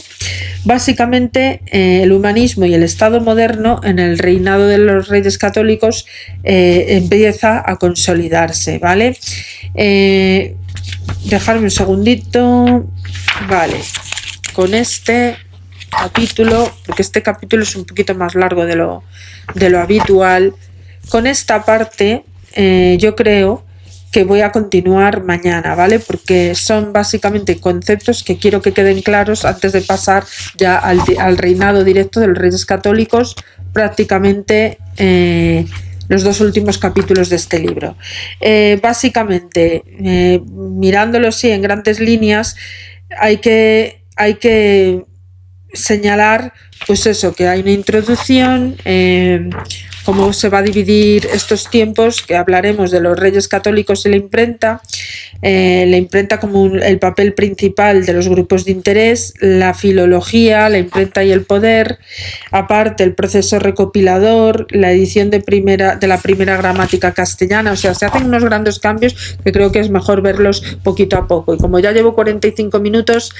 este vídeo, el que grabé ayer y el que grabaré mañana, formarán todo un único capítulo que espero que sea de vuestra máxima atención. Bueno, lo dejo aquí por hoy y ya mañana continuamos. Lo dicho, por favor, seguiros suscribiendo, que para mí es importante, ¿vale? Muy, muy importante seguir creciendo para poder volcar toda la información de la que dispongo y más que voy a buscar, para que sigamos cultivando las mentes, porque es muy importante la cultura. O sea, hoy sin cultura corremos el riesgo de estar animalizados como los partidos de fútbol. Ya veis lo que está pasando, las polémicas que se están realizando en contra de la selección española solo por el hecho de haber ganado y porque los otros no saben perder, y se están haciendo ya hasta discursos conspiranoicos contra nuestro país. Pues todo eso es por una falta absoluta de formación, de cultura y desde luego de una ignorancia supina que encima tiene un altavoz en las redes sociales. Mi labor es luchar contra todo eso y por eso es tan importante aprender de la historia. Bueno,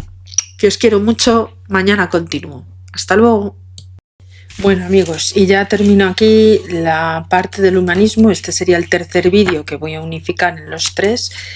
He pensado que mejor grabarlo hoy, porque si no, por si mañana me surge algún imprevisto, prefiero dejarlo cerrado y así disfrutáis con unos minutos más extra de lo que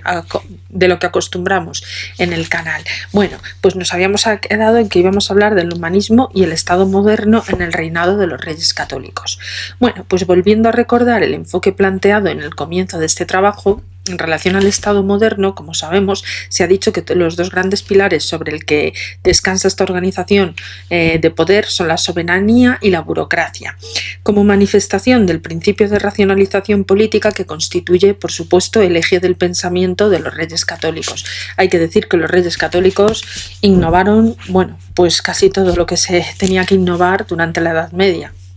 que no fue poco. En realidad, los juristas letrados de la corte que dan forma a las aspiraciones de los monarcas, y uno de ellos es Juan López de Vivero, miembro del Consejo Real y autor en 1504 del Tratado de Beneficis Incuria Vacantibus, en el que reformula claramente el concepto de soberanía sostenido por aquellos que, al afirmar que Reges Hispani temporalibus superiorem non cognoscuntur, esto quiere decir, los reyes españoles en temporalidad superiores que no eran conocidos. Bueno, es que yo he estado del latín, me viene un poquito grande. Yo estas traducciones luego, si acaso, a lo mejor intento buscar el significado. Aquellos que sepáis mejor latín que yo, lo podéis traducir sin ningún problema. Pero bueno, básicamente lo que quería decir era extender el alcance de la expresión de intemporalibus, o sea, en tiempo, o sea, temporal o eterno, por llamarlo de alguna manera, a todos aquellos aspectos de la administración eclesiástica que tuviesen algo que ver con el gobierno de sus reinos. Acordaros efectivamente que es que la Iglesia tenía un poder enorme en la Edad Media y lógicamente en el reinado de los Reyes Católicos, como vamos a ver más adelante, va a haber muchas pullas por un llamado falso triunvirato. No es que sea falso triunvirato, sino porque uno de los arzobispos isabelinos, defensor de la monarquía de Isabel la Católica, va incluso a intentar aferrarse al poder como si fuera rey también, interponiéndose, en vez de un gobierno de dos reyes, o sea, una reina y un rey, también incluir al arzobispo Carrión como gobernante, y eso Isabel la Católica dijo que Nanay de la China, Isabel y Fernando dijeron que no eran un gobierno de tres, punto y final. Tenía tanto poder la Iglesia que se podía hacer lo que se quisiera en ese momento si les dejan, pero no les dejaron. Bueno, vuelvo al hilo. Sobre esta misma base, en principio, esta nueva forma de entender el poder recibe además desde los orígenes del reinado el nombre de real preeminencia, cuyo respecto de provisión de cargos eclesiásticos exigen los monarcas a la curia pontificia al menos desde 1475. Y sobre esta misma base, sobre la que los reyes pretenden sustentar su intervención en materia de provisión de cargos eclesiásticos, su derecho de súplica, en virtud del cual pretenden que ninguna elección o provisión de obispados se lleve a cabo sin ser notificada y sin obtener del monarca el consentimiento oportuno, que evolucionará hacia la reivindicación del patronato universal de la corona sobre las iglesias y su reino. Efectivamente, cualquier cargo de la Iglesia, estamos hablando de instancias superiores, tiene que ser, por supuesto, autorizado por la monarquía. Me estoy viendo que tengo aquí una cosa blanca, no sé lo que es, ya ha caído, un papel o algo, no sé. Bueno, es importante señalar que el origen de este derecho de representación o presentación de obispados, los juristas regios, lo fundamental, la costumbre inmemorial es de más de 600 años, es decir, 6 siglos. Y en esto, que ya se daba con los reyes godos que fundaron y dotaron las iglesias en el derecho de conquista y ejercicio de sus sucesores sobre las iglesias y por consiguiente sobre los derechos que tienen de carácter histórico, que solo pueden ser comprobados mediante una investigación histórica y que conectan perfectamente con el interés de los humanistas españoles, por ejemplo como Margarit, por el pasado lejano nacional. En concepción de la soberanía transferible de la corona, les lleva a exigir con mayor rigor que todo electo para las iglesias de sus reinos un juramento de fidelidad que tiene un origen feudal, pero que en esos momentos va cargándose ya de un contenido nuevo, nuevo, por ejemplo, cito entre comillas, por la presente prometemos, y hacemos pleito homenaje de 1, 2 y 3 veces, a 1, 2 y 3 veces, hasta 9 veces como prelado Sigund fuero de España, cierro comillas. Y sobre esta premisa, la base de la real preeminencia sobre la que en 1503 se lleva a cabo la composición de un cuaderno en el que se relacionan todos los derechos reales, indicándose el origen de algunos de ellos. Esta vinculación entre la soberanía y el decidido empeño por controlar la provisión de obispados forma parte de la política de los reyes católicos, dirigida a convertir el gobierno aristocrático de Castilla en una monarquía absoluta centralizada y convirtiendo el episcopado en uno de los puntales de la misma, política que ya aparece claramente definida en las Cortes de Toledo de 1480. Efectivamente, eso era así. Se reservaron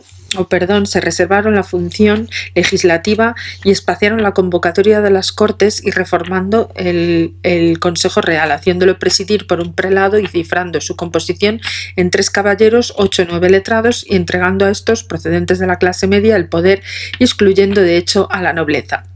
al mismo tiempo que trataban de reservarse la provisión de obispados eclesiásticos salidos del pueblo, de la clase media, letrados y enteramente fieles. Paralelamente se desarrolla una política nacionalista en materia eclesiástica con una doble dirección. Por una parte, siguiendo una tendencia que se manifiesta claramente desde los principios del siglo XV en materia de provisión de beneficios eclesiásticos, y además en las Cortes de Toledo de 1480 exigen la provisión de todos los beneficios eclesiásticos, exclusivamente en personas naturales de los reinos, que supone la exclusión de los extranjeros, y por otra la tendencia a la negación de las tasas y servicios de la Cámara Apostólica. Probablemente esta serie de fenómenos tiene que ver la formación y difusión del nuevo sentimiento de comunidad política que se manifiesta en el uso y cada día más frecuente de lo que le llaman el neologismo de patria. Es ahí donde empieza a surgir la palabra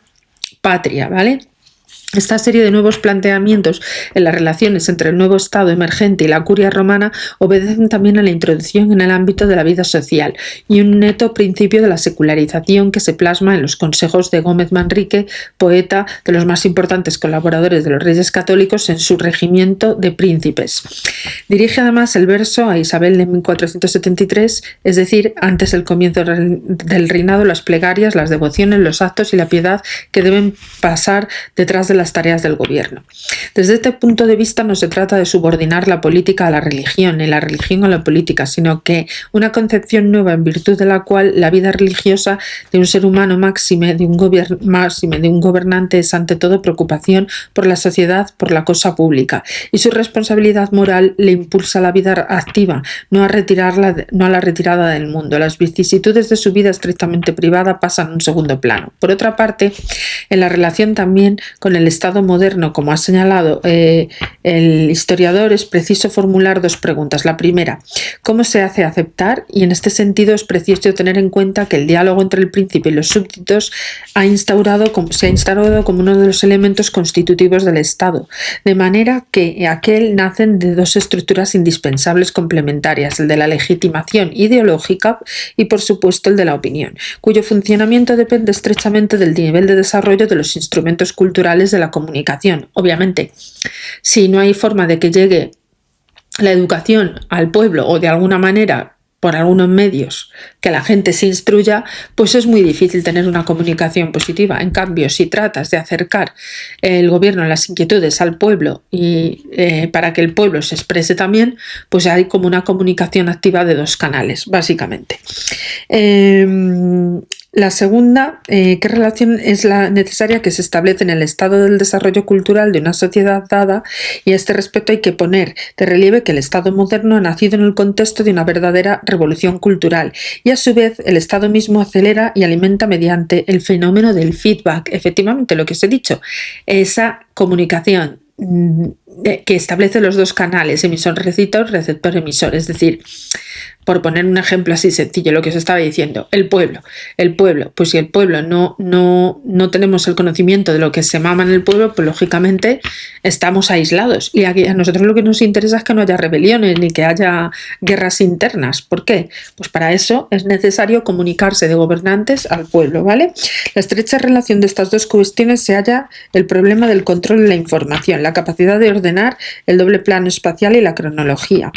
La información de manera de una de las funciones que los reveladores esenciales del Estado moderno eran reunir, explotar, clasificar y difundir la información. Por consiguiente, el Estado moderno actúa a través de una propaganda, la selección o la manipulación de la información, en uno de cuyos soportes fundamentales a partir del momento mismo de esta difusión es la imprenta en Europa. Acordaros que Gutenberg por esa época efectivamente inventa la imprenta en Alemania y cuelga las primeras tesis de Wittenberg en la catedral de Wittenberg, que le llaman las tesis de Wittenberg, de la Reforma Protestante. Nos acercamos a un terreno peligroso.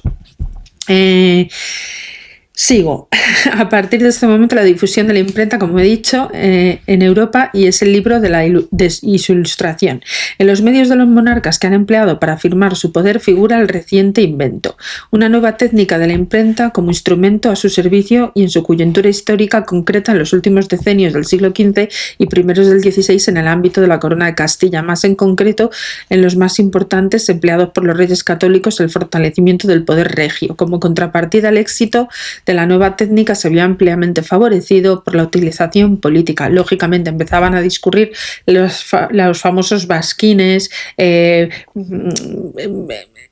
minutas y cosas que colgaban y que propaganda que alentaban al pueblo pues a rebeliones, en fin, este tipo de cosas. En cuanto al control de los reyes católicos y la imprenta, el control de la información y de la imagen, pues vamos a hablar ampliamente aquí. Ante todo hay que señalar que los reyes católicos favorecieron la difusión de la imprenta de la corona de Castilla, atrayendo a los impresores, favoreciendo su establecimiento y concediéndoles privilegios. Ciertamente la llegada de la nueva técnica a España se produce con escasa anterioridad al comienzo de su reinado, establecida por el impreso alemán de Juan Patrais de Heidelberg en la ciudad de Segovia ya por el año 1472, año en que se publica el Sinodal de Aguilafuente y que recoge las constituciones del sínodo celebrado en este lugar los días 1 y 10 de junio. Durante el periodo del reinado de los reyes católicos, que engloba la llamada época de los incunables, es decir, el periodo de media entre las décadas de 1450 a 1500, es decir, 50 años, cuando el nuevo fenómeno adquiere unas dimensiones considerables. Entre otras razones es porque entonces cuando tiene lugar la llegada creciente a España de los primeros tipógrafos extranjeros, el efecto de los orígenes de la imprenta en España están en manos de los alemanes, que han ejercido su oficio desde su llegada en Italia o a Francia. Hasta 1477 son ellos los que ejercen el oficio de imprimir en exclusiva, y este año es cuando aparecen los nombres españoles como colofones de obras impresas en nuestro país. Desde 1468, artesanos alemanes introducen esta técnica en la nueva en Barcelona y en Valencia, y después en Sevilla, en Valladolid, Toledo y en Medina del Campo, allá por el 1511, y en sus talleres en los que forman los primeros impresores nativos que a partir de 1477 trabajan con la imprenta propia con resultados estimables. La imprenta y el papel de los grupos de interés. Los círculos cortesanos, humanistas, castellanos y la imprenta es lo que vamos a tratar en este capítulo en concreto. El caso del humanista Alonso de Palencia, que era el cronista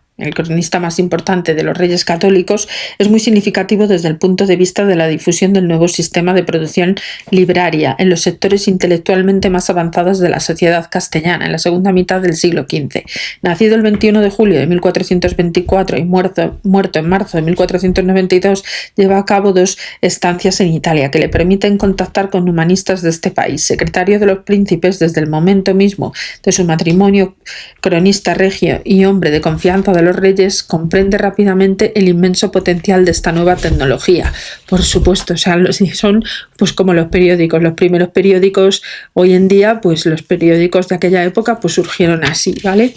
Imaginaros el poder de la propaganda. La gente que empezaba a saber leer y escribir recibía estas informaciones y se enteraban de todo lo que pasaba, y eso era un poder, bueno, pues como llamaríamos vulgarmente hoy, el poder de los medios, y eso es una realidad muy interesante.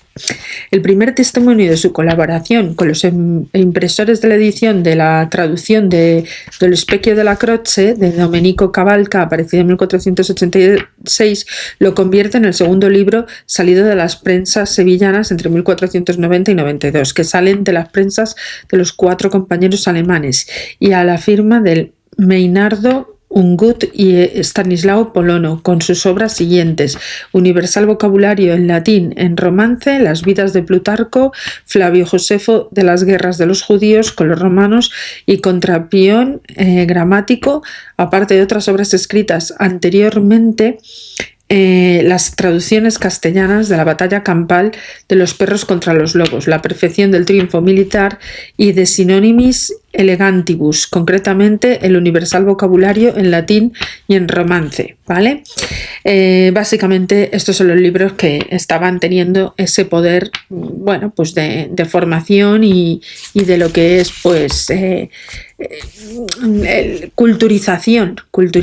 de la corte, sobre todo porque eran los que más acceso tenían a esto, de las clases privilegiadas, etcétera, pero vamos, que se llega a extender hasta el pueblo. En cuanto a la filología,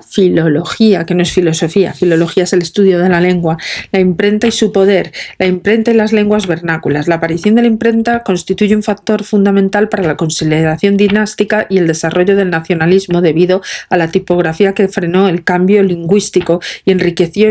y estandarizó las lenguas vulgares y abrió el camino para la purificación y codificación de las más importantes lenguas europeas. Ante todo porque incide de forma decisiva en los aspectos lingüísticos del proceso de socialización. Desde el punto de vista resulta evidente que el momento más importante de la primera infancia, en la que a partir de la difusión de la imprenta, que le llaman una lengua materna aprendida naturalmente, en casa fue reforzada mediante la inculcación de la lengua homogeneizada por medios de textos impresos, que se aprende cuando todavía se es joven y se aprende a leer, ¿vale? Pues básicamente, pues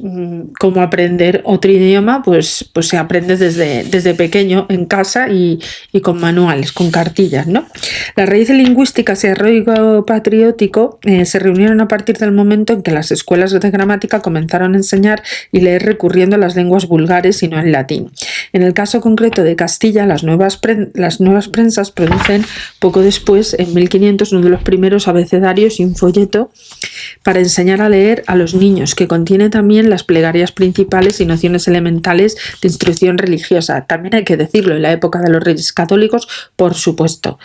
toda la religión era fundamental, la religión católica, y había que difundirla al pueblo. No podría haber nadie que no fuera religioso. O sea, en eso Isabel la Católica hizo un trabajo terrible o enorme. Cuando digo terrible me refiero de gran tamaño, por evangelizar a toda la península y más allá de la península, porque luego, cuando es la época del descubrimiento de Cristóbal Colón, por supuesto van a evangelizar a las nuevas tierras que conquistan. Por eso son países hermanos de religión, porque la mayoría son católicos y no hay apenas protestantes en Sudamérica, ¿vale? La transformación y el desarrollo del castellano en español. Dejadme un segundito, por favor. Bueno, pues proseguimos.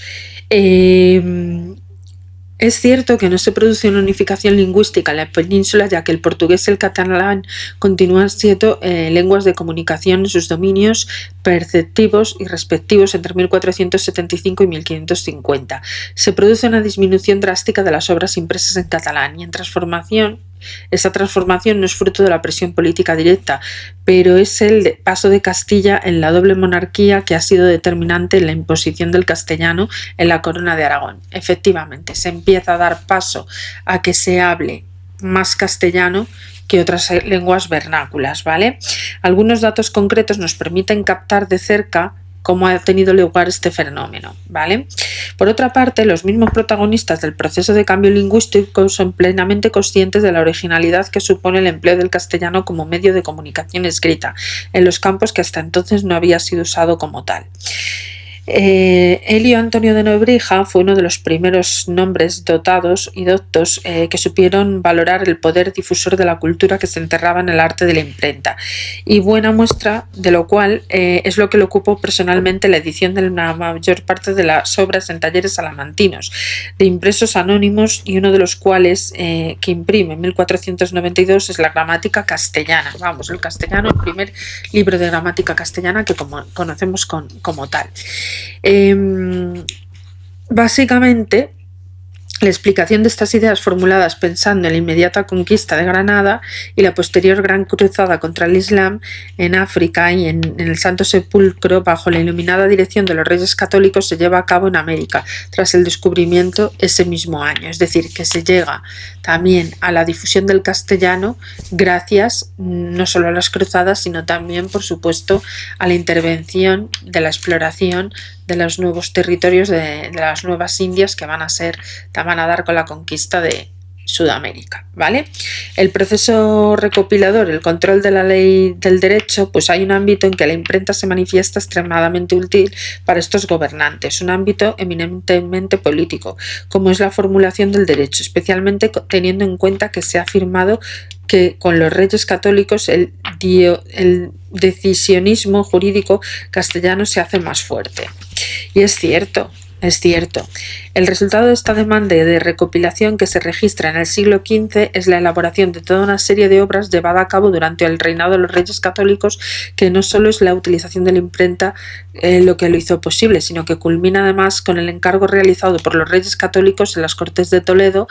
de recopilar leyes, ordenanzas pragmáticas junto a algunas leyes del fuero castellano, y cumplida la misión se imprime la colección con el título del Ordenamiento de Montalvo y Ordenanzas Reales de Castilla, publicado por primera vez en 1484. A ella hay que añadir la segunda compilatio de Legum Ordinatorium Regnum Castellae,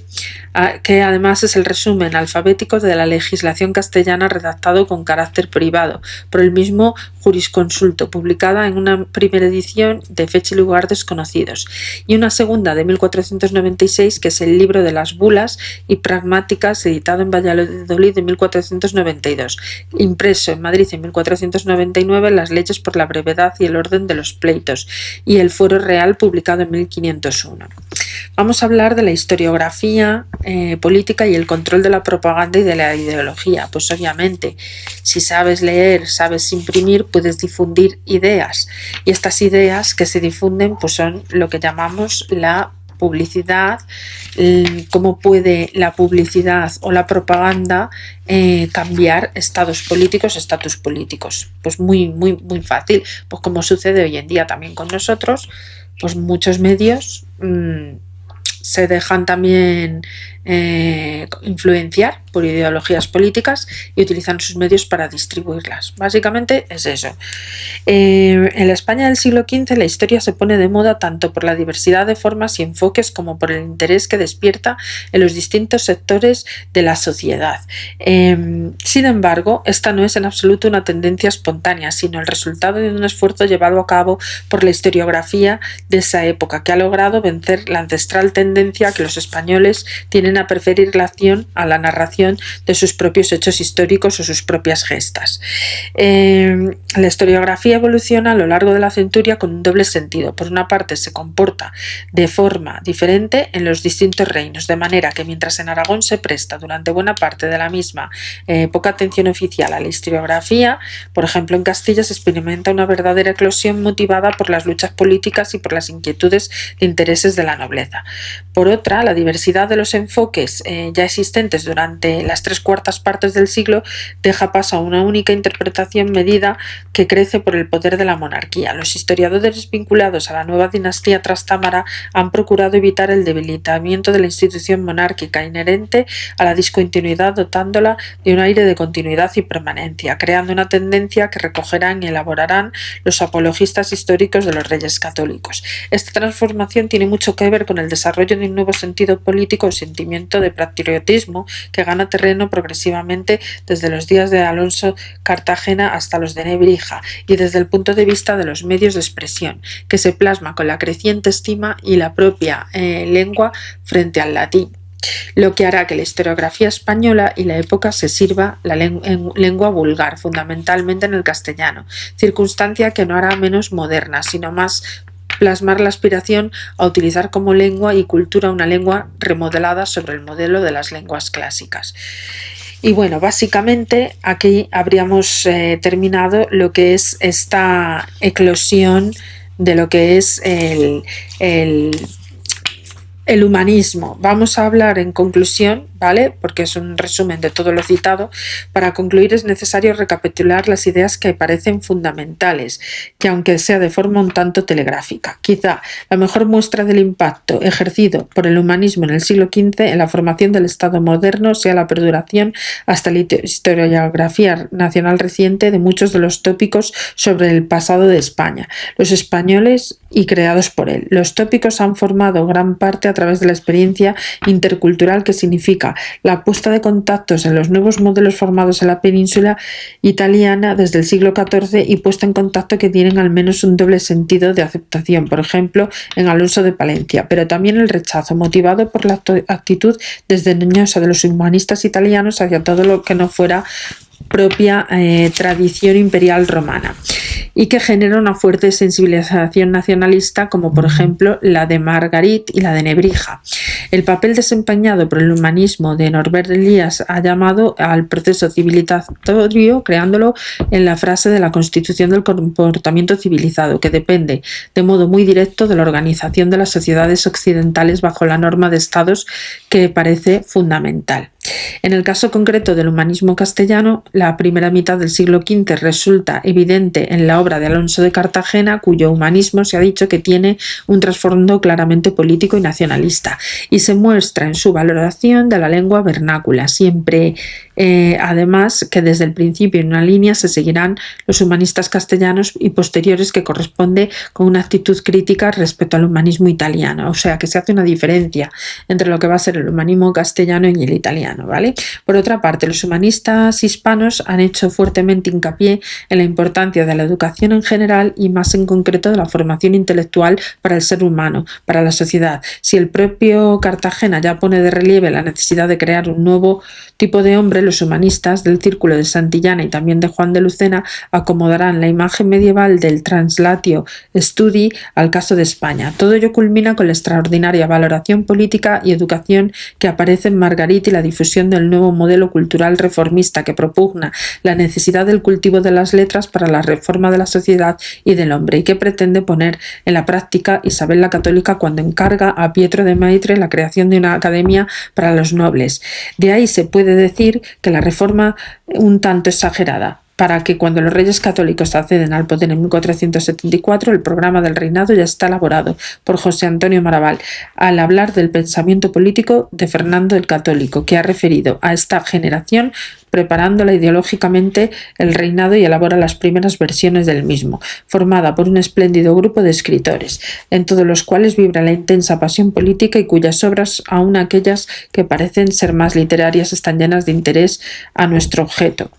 Sin este trasfondo, el acuerdo general de la gobernación del reino de 1475 no se puede concebir, que es la pieza clave de aquel programa y de todo el proceso que hemos venido analizando en una nueva concepción de monarquía y de fuente centralizada. Pues básicamente aquí ya terminaríamos con el humanismo como tal, y mañana empezaríamos el penúltimo capítulo, que es el reinado de los Reyes Católicos, y lo concluiremos con la monarquía de los Reyes Católicos y sus fundamentos de los proyectos europeos. Pero básicamente nos quedan los últimos 2 capítulos del libro. Me siento súper orgullosa de poder haberlo compartido con vosotros, porque creo que es una base fundamental para todo aquel que quiera conocer las raíces de nuestra historia bien documentadas,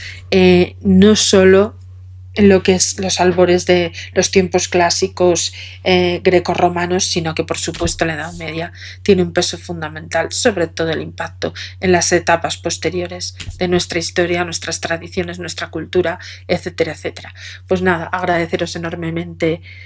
el interés, a ver si llegamos por fin a los 100.000 suscriptores. Me está costando un poquito, estoy empezando a superar ya los 22.000 suscriptores. Por favor, si eres nuevo en el contenido,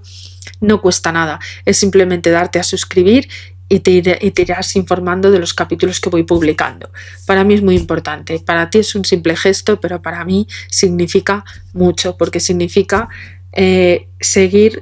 compartiendo mi motivación por compartir conocimientos con todos vosotros. Que os quiero un montón y que paséis buena tarde. Hasta mañana. Adiós.